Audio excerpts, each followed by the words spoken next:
In this section, we're going to explore the audio montage, and in so doing, we're going to look at what is probably the most common application for Wavelab, creating an audio CD. But I want to kind of back into this so that we can look at the basic audio CD tools first. So if we start with an empty project, come to the ribbon, and then the File tab, we have a preset down here to create a basic audio CD. We click that, and we're going to get a workspace and the file browser. And really, the basic workflow here is as simple as grabbing the songs that you want to include, or whatever whatever content you want to include. Simply drag them down here and let go. Boom, done. Essentially, at this point, we could consider it finished.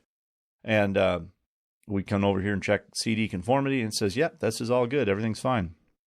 And it kind of begs the question, well, why wouldn't I just use this tool for any CD? Why does the manual tell me for a professional CD, don't use this? And what's important to point out here is that this workflow or workspace, this preset, whatever you want to call it, doesn't contain anything but markers and metadata. If you look around here, we don't have any audio waveforms to work with at all. And in fact, we only have one tab on the ribbon. That's the Edit tab, and it's a pretty basic collection of tools. We have the ability to add tracks, which we just did visually.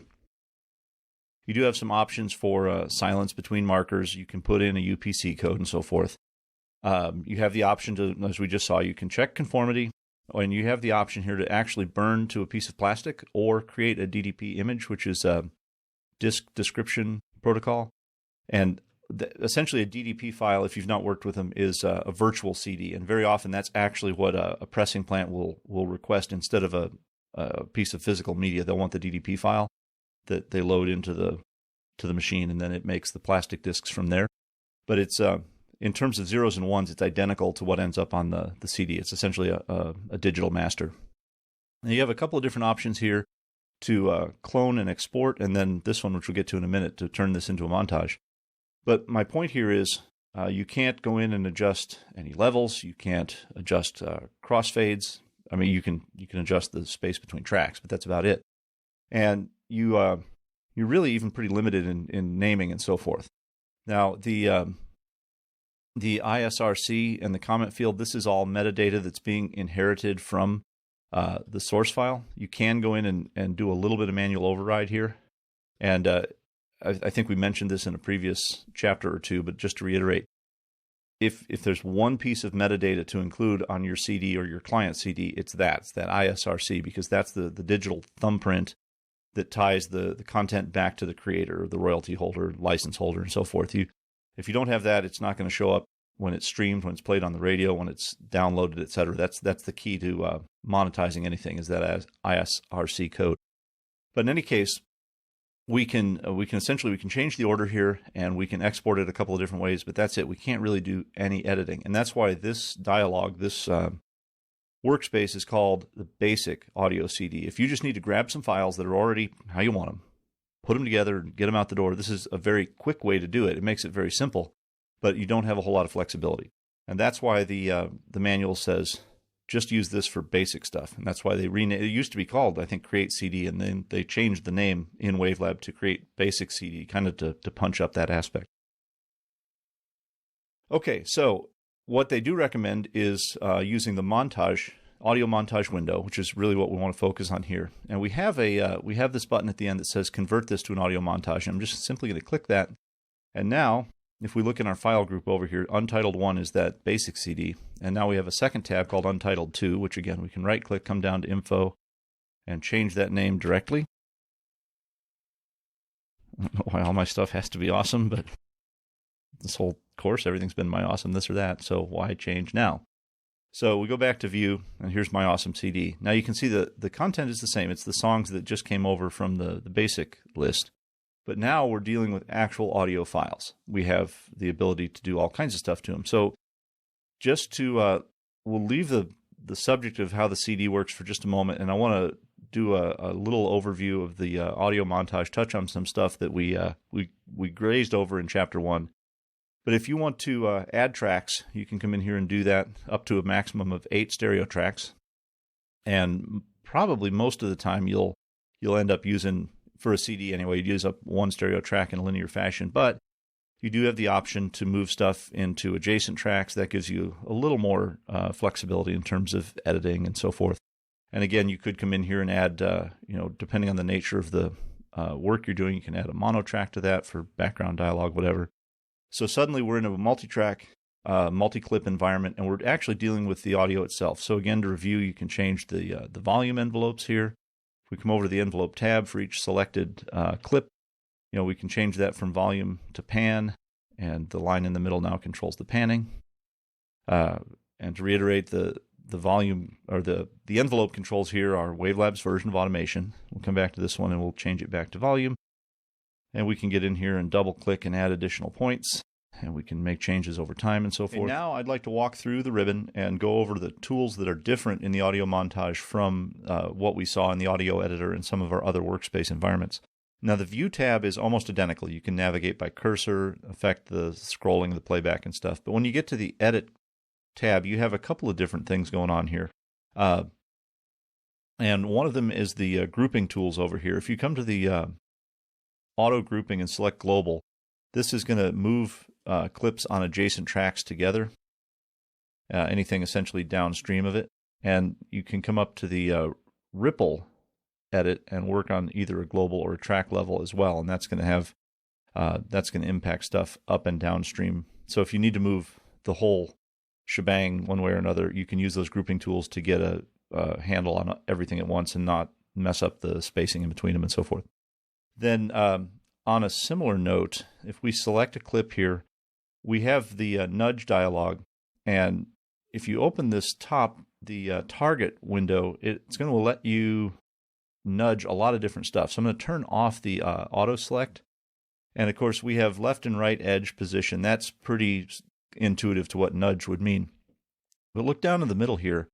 You also have the ability to nudge the volume or the panning of the active clip. So if we select this option, now the nudge controls the target for the nudge is the volume of this clip. And if we start clicking the incremental changes there, you'll see that the waveform growing and shrinking. And of course, you can drop these down and set your nudge value. So if you're trying to make real consistent changes across a group, that's a very handy tool. If you need to be able to get in and do that kind of adjustment, that's a great way to do it. The snapping and magnets are pretty straightforward. You can set actually what it's going to snap to here. They call it magnets in any other environment. I think snap handles is probably a more common term, but you get the idea. And it'll look for all these different things. If you're trying to move something, including the cursor, and it keeps jumping and that's annoying you, you can get into the magnets menu and turn off whatever it's jumping to fix that, or just turn off the functionality entirely. And then you've got your crossfade. So if you're snapping into or over something else, you can set it for a default, and then every time you incur that action, it's going to do the same thing. And then you have some other cool clip tools here. Something else that I want to point out is that you have the ability here to edit source. We're going to get back to this in the last chapter where we're talking about Cubase and Wavelab working together.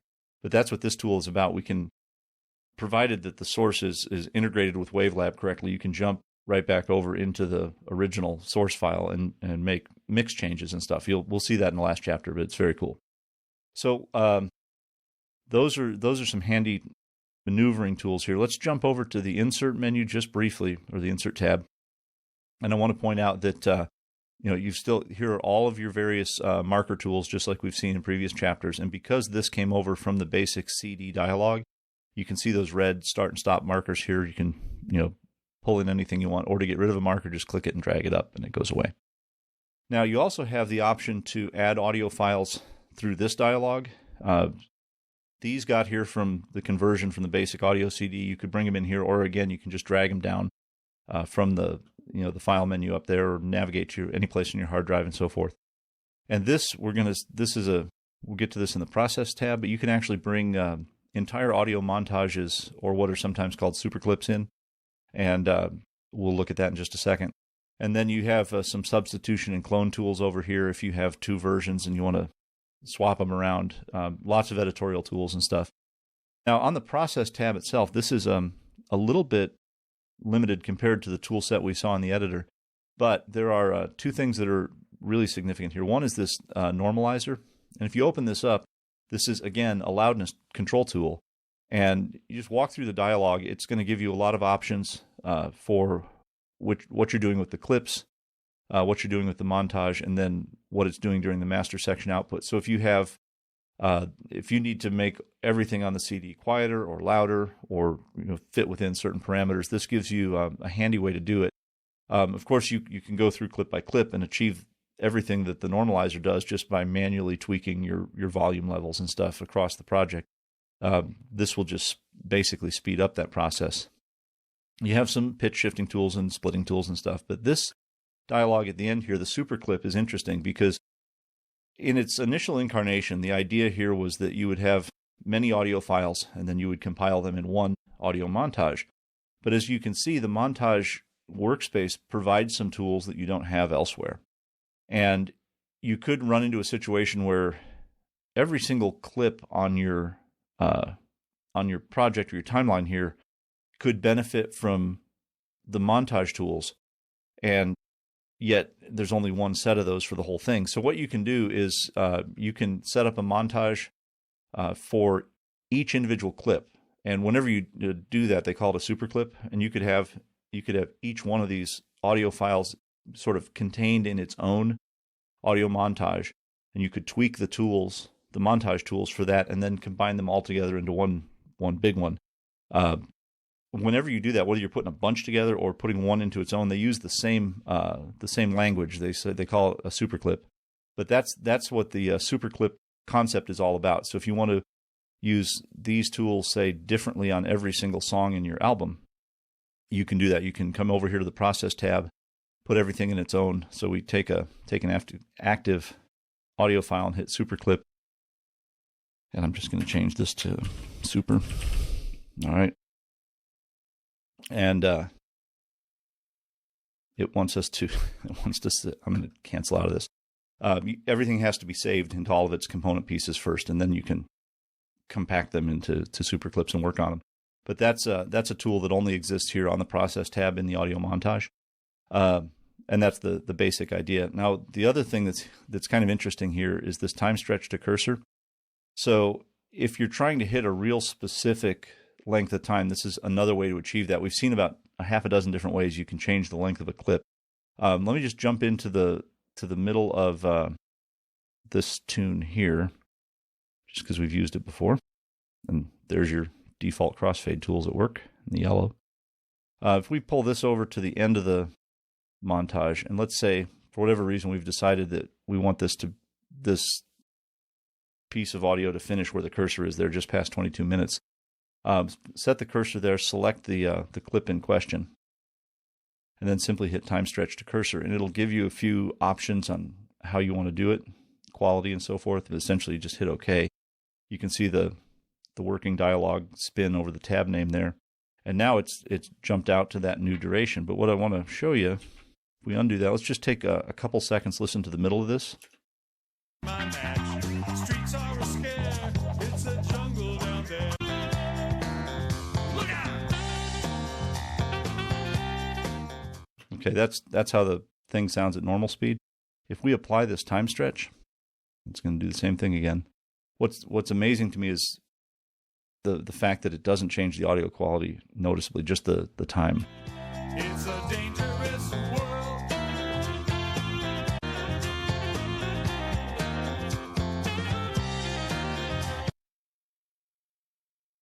So we get back to that same part of the tune. I mean, you can definitely hear it slowed the tempo down to make the time values change. But not that long ago, if you tried something like, and that's not stretching it a few samples or frames, that was stretching it 20 seconds or something. It was a big pull. And the audio quality is really good. And especially if you're doing this for background music, and that seems to be where we end up having to do this a lot. You end up with a video clip that's 4 minutes and 20 seconds, and the background music is 4 minutes and 10 seconds.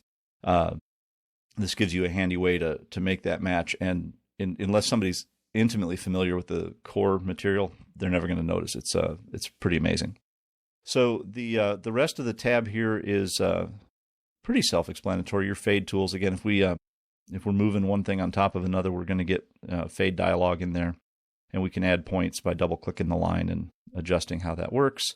You can engage smoothing and get all sorts of neat effects. But the rest of this is pretty standard. The envelope tool has a few things that are unique to the, undo a couple of those, unique to the montage environment, including muting and ducking and so forth. And you can convert from one mode to another here. If you're working with mono stuff and you're sending it to a format that insists everything be stereo, you can drop that in right here. But essentially, the envelope tab itself, most significantly, what this is going to do is give you tools to adjust whatever the active envelope on that clip is. Now, at the moment, they're defaulted to volume, as you can see here, and we looked at this earlier. You can select whatever's available to you as an envelope from that dialog, and it's going to change the focus to that parameter. And again, just to review, if you come down to the bottom of any clip here and click on the name, is where you're going to get your add effects dialog to come up. And if you decide late in the game that you need to add an effect to any of these things, this is how you can do it. Typically, by the time, and especially in the context of an audio CD, by the time you get this far into the process, if you're still reaching for a reverb, probably done something wrong earlier, or your client has. But they're not all special effects. Obviously, you could add all sorts of enhancers or EQs and other stuff. This is how you would add an effect to the clip level. And just to review, you can come up to the effects tab here, and you can add them to the track or the output of the whole thing by dropping them in there. But once you have an effect added, then you can focus the envelope on the balance of that effect and the dry signal and so forth.